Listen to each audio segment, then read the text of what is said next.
പ്രസിദ്ധമായ തൂത പൂരാഘോഷങ്ങൾക്ക് വിഷുദിനത്തിൽ വൈകിട്ട് കൊടിയേറി. മെയ് 12 കാളവേലയും 13 തൂത പൂരവും ആഘോഷിക്കും.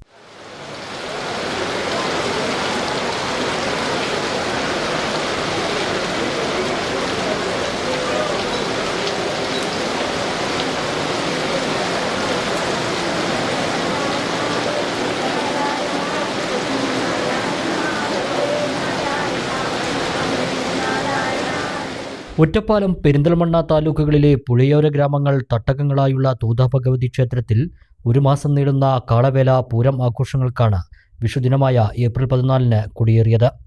ദീപാരാധനയ്ക്ക് ശേഷം തന്ത്രി ആമയൂർ മനക്കൽ രാമൻ ഭട്ടതിരിപ്പാടിൻ്റെ വിശേഷാൽ പൂജകൾക്ക് ശേഷമായിരുന്നു കൊടിയേറ്റം. ട്രസ്റ്റി ബോർഡ് ഭാരവാഹികളും ഉത്സവ കമ്മിറ്റി ഭാരവാഹികളും തട്ടകത്തിൽ നിന്നുള്ള ഭക്തരും ചടങ്ങിൽ സന്നിഹിതരായി.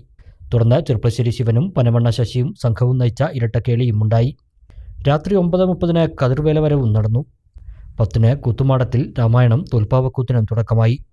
ആഘോഷത്തിന്റെ ഭാഗമായി തുടർന്നുള്ള ദിവസങ്ങളിൽ ഇരട്ടത്തായമ്പക, തിരുവാതിരക്കളി, വീരനാട്യം, ഭക്തിഗാനം, ചാക്യാർകൂത്ത്, നൃത്തനൃത്യങ്ങൾ, മൃദംഗം ഫ്യൂഷൻ തുടങ്ങിയ പരിപാടികൾ നടക്കും. മെയ് 12 കാളവേലയും 13 കുടമാറ്റവും കൂടിക്കാഴ്ചയുമായി തൂതപൂരവും ആഘോഷിക്കും. MA Sons Gold and Diamonds, MA Tower, Main Road, Cherpulassery.